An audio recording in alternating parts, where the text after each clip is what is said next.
Viewing the Xbox Games event live in the stream for the first time, I had a myriad of reactions. Going in, I, like most other people, was excited most for Halo Infinite.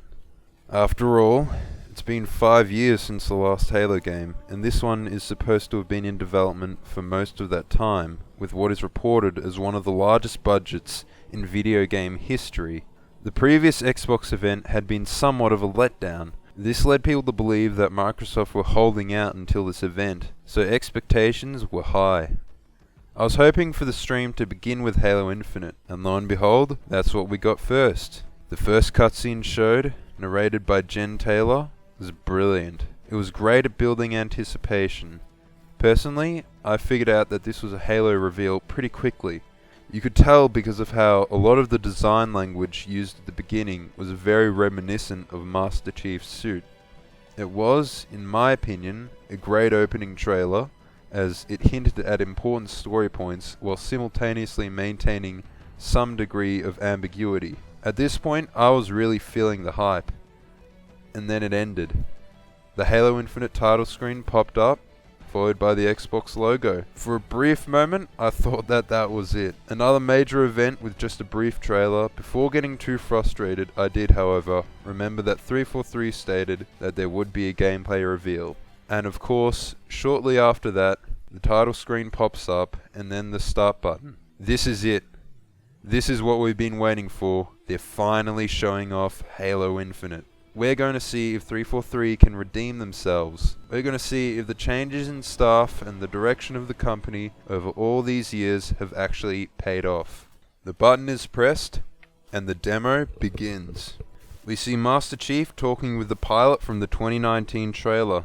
Pretty much what we expected so far. The story is set up with the Pelican being shot down, and then the game begins. And my reaction? Well, to be entirely frank, I was disappointed. I knew 343 couldn't just return to the old style, both visually and in terms of gameplay. I was fine with that, but stepping out of the Pelican for the first time and seeing the lighting, the detail, the textures, I just wasn't impressed. And clearly a lot of other people weren't either. Not to mention the return of Sprint. I've given this some time to think about it. My opinion has changed a bit. Watching it back on YouTube in 1440p and listening to other people's responses have made things a bit better and helped me form a more coherent opinion. So without further ado, I think we need to address the elephant in the room, which is the graphics. The reception of the look of the game varies, but I think it is mostly pessimistic. Just going off my first reaction, what stuck out to me were the effects. Concerning purely the graphics and not the art style or the design. The lighting seemed really flat and just uninteresting. The assault rifle was lacking in detail. Seeing the gun with no scratches that brightly lit made me think of an amateur Unity project. The weapon materials looked like they were made of plastic and didn't show any wear. The guns simply looked subpar. The massive silver hexagonal pylons with barely any detail on them also stood out to me as subpar. People online have been making fun of how it looks, and that's to say the least. To be lenient towards the game, there are some facts that need to be taken into account. First of all, the stream is naturally going to be low quality, and the compression from being an internet video is naturally going to affect the visual fidelity. As many people pointed out, the other gameplay trailer shown, besides the demo, does look noticeably better. There is more detail on the guns, and the environments certainly look better. For example, this scene with the pilot kneeling down has some great lighting, in my opinion, as does this scene with the Master Chief in the red light. It does, however, retain the dreadful looking brute texture. There is also the other fact that the gameplay demo is supposedly an old build, as alleged in this video by Alana Pierce, who is a game journalist with some connections in the industry. Some people speculate that the build is from around January. This would explain a fair bit about why the game looks so unfinished, but there are a few points of contention. First of all, this is meant to be a flagship release, especially if the rumors about the game costing up to $500 million over its lifetime are to be believed. This was the first game to open the Xbox Games event. why would they choose to use a subpar version of the game to show to the whole world? I mean, I can think of a few reasons why. Obviously, the flood consume our holy city. Forced all the employees at 343 to work from home, so I don't think they can achieve a maximally productive workflow. This is bound to affect the product in some way. At the same time, however, you'd expect the company to put their best foot forward when showing off their product to the world for the first time. Look at the Halo 2 demo. It showed off whole sections that didn't even end up in the final game, with a lighting engine that didn't even work on the Xbox. I understand that the Halo 2 development can't really be done again due to the physical toll it took on staff, but this seems like the other extreme. If what they're saying is true, they're running their premiere demo on an old stable build from months ago with unfinished effects. I definitely wouldn't call it lazy, they've clearly put a lot of work into it, but it just seems like a baffling choice. The other question this raises, of course, is, will Halo Infinite be ready by the end of the year for the launch of the Xbox Series X? This being a beta build raises the question of how much can change in a matter of months. Obviously they can tweak the lighting, change some particle effects and add some detail, but they can't just remake all the assets for a game in the maximum 4 to 5 months they have until it launches. To be honest, I think that's a large part of why we haven't seen an official release date yet, as the date is still uncertain and liable to change. But there is something else to the visuals that isn't just the graphical fidelity. The colours, the designs, and general visual language just seems a bit off. You could almost compare it visually to Fortnite or that cancelled Halo Megabox game. The art style has gone in a completely unanticipated direction. To me there seems to be some tonal inconsistency. The enemies, like particularly the grunts, have very bizarre cartoonish proportions, well beyond even those of the previous games, while some of the character models, like the captain of the Pelican, look quite detailed and relatively realistic. It seems to me that there has been a change in direction somewhere along the line. If you look at the 2018 trailer, it looks detailed and, again, relatively grounded. Obviously it's still sci-fi, but there's a continuum in how much it departs from reality. To illustrate the point, envision the difference between 2001: A Space Odyssey and Star Wars. It seems to me there's been a downgrade of the game from the 2018 trailer, both in terms of graphical fidelity and detail. People have responded to this point by saying that Halo has always looked stylized. But, like I mentioned before, how much it departs from reality stylistically is on a continuum. I believe the previous Halo games were all fairly consistent in their realism. If anything, they went in the opposite direction for Halo Reach in how gritty and grounded it was visually. Even with Halo 1, I think people mistake the low fidelity of old graphics for a deliberately exaggerated style. Others have pointed out that it looks like Halo Wars 2 in first person. To an extent, that makes sense.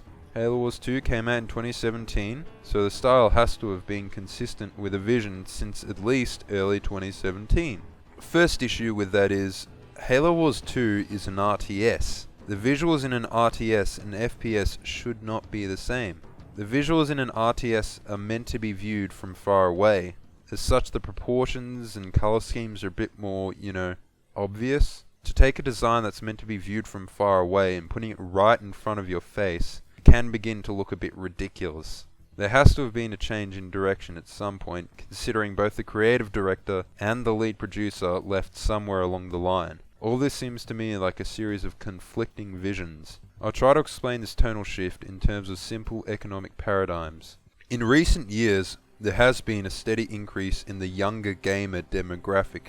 This has been displayed most prominently with the astronomical success of Fortnite. For a while in the mid-2000s, it seemed as if every new game had some gritty, dark tone and was aimed at an adult market. In any market, it is the job of a business to ensure that supply meets demand, and as such, it is often pressure from management that will drive game companies to adapt their products to certain markets. Due to the success of Fortnite, other businesses in the game industry are starting to follow suit on several fronts.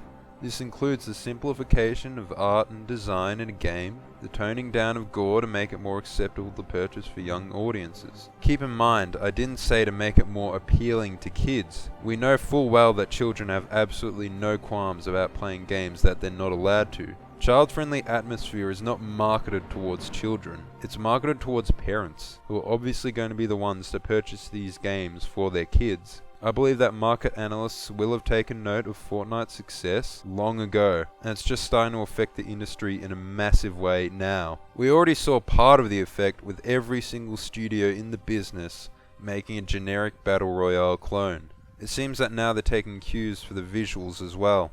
For example, the new Obsidian game, Grounded, which also showed off at the Xbox event. It has a very saturated palette with bright colors and relatively simplistic visuals. It's also very brightly lit. I think that this thought process has also affected the development of Halo Infinite in some way.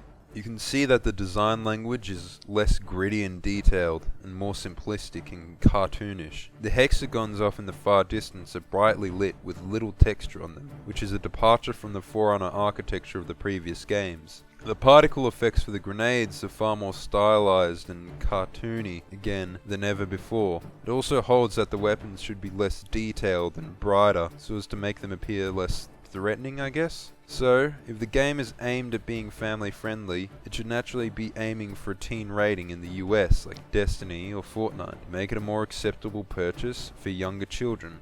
Check the page for Halo Infinite and you'll find this is the case. I do believe that this corporate pressure to be more appealing to children has affected the game to at least some degree, and it's most obvious in the visual design. The question of course remains, what else has been simplified for the sake of appealing to the parents of little kids? I think that this theory is more likely again given the departure of the creative director and lead producer a few months ago. The studio has quite possibly been scrambling for a new vision and is leaning on a market research to guide their way. I guess to quickly gloss over gameplay, open world does look exciting. There are 100 ways it could succeed, and also 1,000 ways it could completely flop. I think it's also entirely possible that there is some Zelda Breath of the Wild inspiration in how the game has been reimagined. The grapple hook looks cool so long as it's an ability that's picked up and not like innate in every player. Sprint returning is a little disappointing, but I'll wait to see how it's implemented, whether it's an ability or not. One thing I noticed is that it does look a bit nerfed, like a little slower, so it's barely quicker than base running speed. Of course you got stuff like hit markers, because of course it has to be like every other game. So anyway, what do you think? Do you agree with the premise that Xbox may be following the stylistic trends of games such as Fortnite? I made this video to present a theory, but also to start a discussion. If you found this video interesting, please give it a like to help boost in the recommendations. If you disagreed, let me know why in the comments. I'd love to have discussion. Thank you for watching.